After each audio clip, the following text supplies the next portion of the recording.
साथियों नमस्कार। साथियों, आज हम बात करने जा रहे हैं पिछले 3 दिनों में आए सुप्रीम कोर्ट के उन 2 फैसलों की जिन पर केजरीवाल की विज्ञापनों पर पलने वाली पेड मीडिया खामोश रही। अभी शुक्रवार को सुप्रीम कोर्ट में केजरीवाल ने सफाई दी थी। एक प्रोजेक्ट चला केंद्र सरकार का रैपिड रेल, जिसको गाजियाबाद से दिल्ली तक चलाना था। इसमें यूपी सरकार को, केंद्र सरकार को और दिल्ली की केजरीवाल सरकार को अपना अपना अंशदान देना था। केंद्र सरकार अपना अंशदान दे चुकी, यूपी सरकार अपना अंशदान दे चुकी। केजरीवाल के 415 करोड़ रुपए बाकी थे। प्रोजेक्ट कई साल से लटका हुआ था, लिहाजा एक याचिका दायर हुई सुप्रीम कोर्ट में और उसमें मांग की गई कि केजरीवाल से उनका पैसा दिलाया जाए जिससे कि ये परियोजना पूरी हो सके।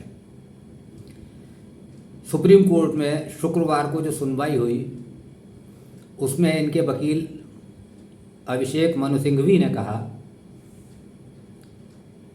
कि हम दे देंगे पैसा, लेकिन समय दीजिए।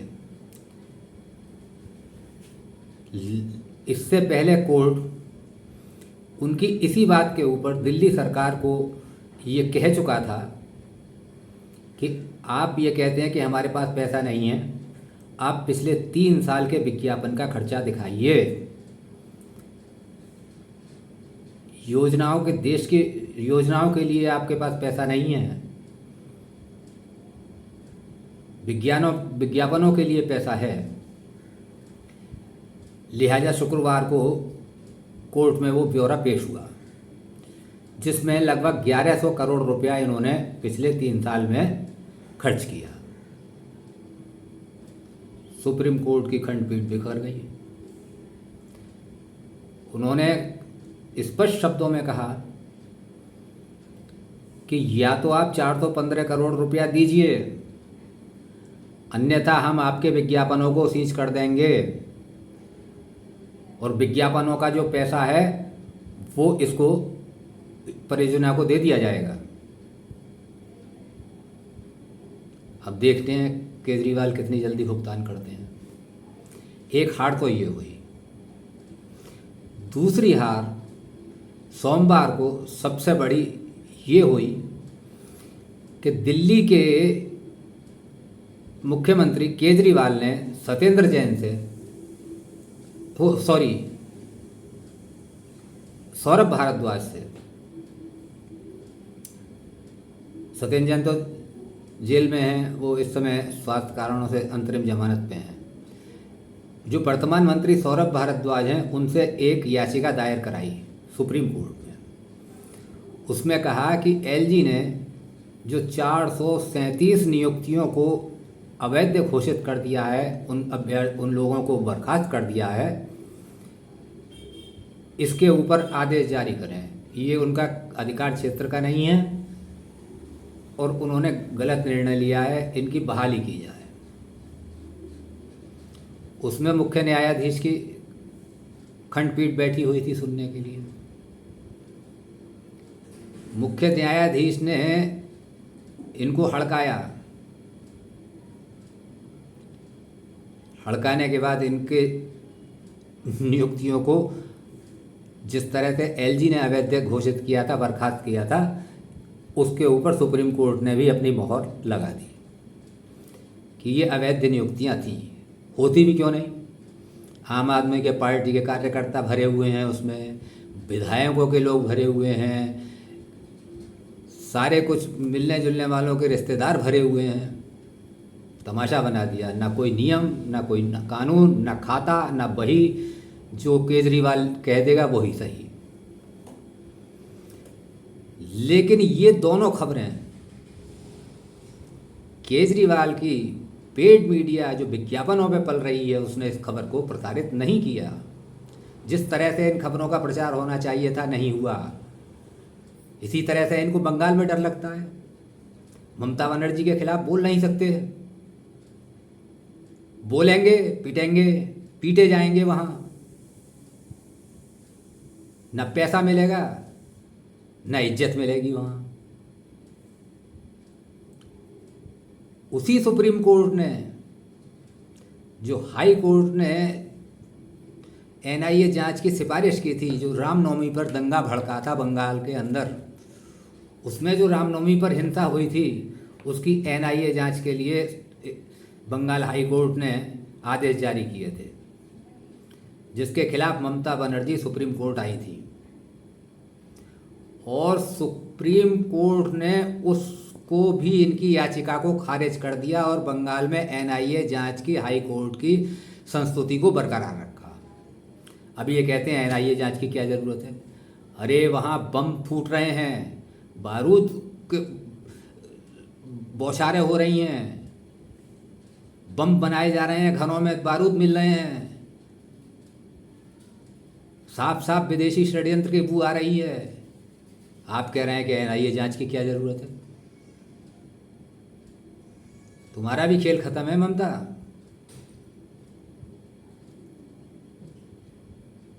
बताइए।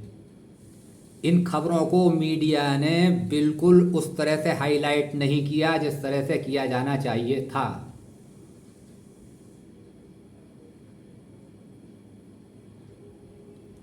बात आती है मणिपुर की। मणिपुर पे इतना हंगामा क्यों हो रहा है?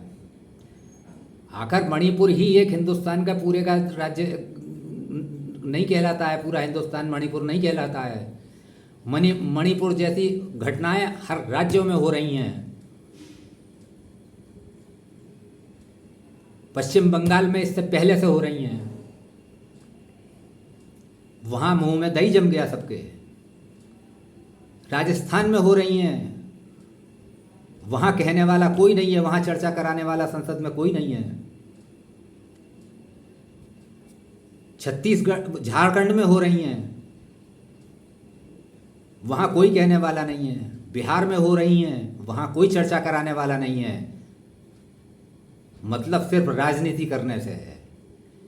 मणिपुर पर चर्चा हो, मणिपुर पर चर्चा हो। अरे पूरे हिंदुस्तान पर चर्चा कीजिए। आप सांसद हैं देश के, आप संसद में बैठे हुए हैं, पूरे देश की जिम्मेवारी लेकर के बैठे हुए हैं। आपको शर्म आनी चाहिए।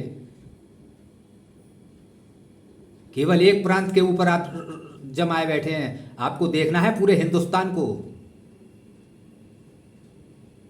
पता नहीं, मेरी समझ में नहीं आता कि भाजपा के सांसद क्या करते हैं। क्यों नहीं संसद के अंदर जिस तरह से ये प्रस्ताव लाते हैं चर्चा के लिए, इस तरह से हर राज्य के लिए, जो गैर भाजपा शासित राज्य हैं जहां पर ये सारी कृत्य हो रहे हैं, क्यों नहीं उनके लिए चर्चा के लिए ये देते हैं नोटिस? बिल्कुल पार्लियामेंट को इन लोगों ने बिल्कुल एक पैंठ बना करके रख दिया है। जिस तरह से पैंठ के अंदर भेड़ों की, बकरियों की, पशुओं की, सबकी बाजार लगती है, खाने पीने की चीज़ों की, इसी तरह से इन लोगों ने संसद को एक बाजार बना करके रख दिया है। शर्म करो कुछ।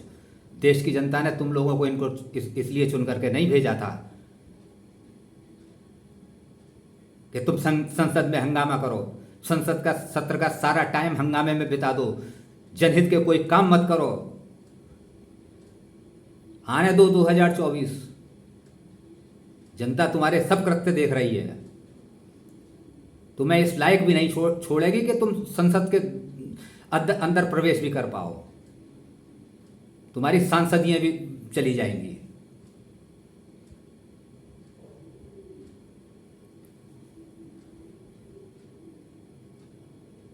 यदि इस राजनीति का रवैया नहीं बदला गया तो वो दिन दूर नहीं है कि जब जनता इनको वोटों से ऐसा मारेगी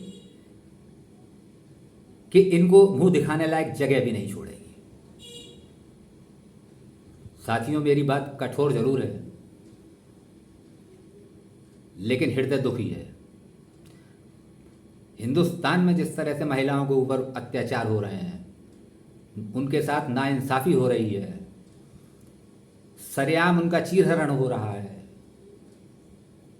दिल रोता है। क्या हमने इसी राष्ट्र की कल्पना की थी? साथियों, कहने को तो मेरे पास बहुत कुछ है, लेकिन आगे की बात अगले वीडियो में करूँगा। मीडिया ने उधर एक अलग तहलका कर रखा है, वहाँ सीमा हैदर दिन रात उसको रोए पड़े हैं। अब एक लड़की हमारे यूपी की, वो पाकिस्तान चली गई किसी नसरुल्लाह के इश्क में। ये नहीं बता रहे हैं कि वो लड़की कौन है, क्योंकि नाम उसका हिंदू है, नाम अंजू है, इसलिए लोग उसको हिंदू समझते हैं। मीडिया वाले कितनी सफाई से उसको छुपा गए, वास्तव में वो लड़की ईसाई है। सनातन धर्म को बदनाम करने का इस समय ठेका सारे संस्थाओं ने उठा रखा है। क्या न्यायपालिका, क्या कार्यपालिका, क्या विधायिका, क्या प्रेस, सारे लोग सनातन के पीछे पड़े हुए हैं। मैं तो ईश्वर से प्रार्थना करता हूं कि ईश्वर इन लोगों को सद्बुद्धि दे। बस, जय हिंद, वंदे मातरम। साथियों, अगर वीडियो पसंद हो तो वीडियो को लाइक करें, शेयर करें और मेरे इस चैनल को सब्सक्राइब करें। जय हिंद, वंदे मातरम।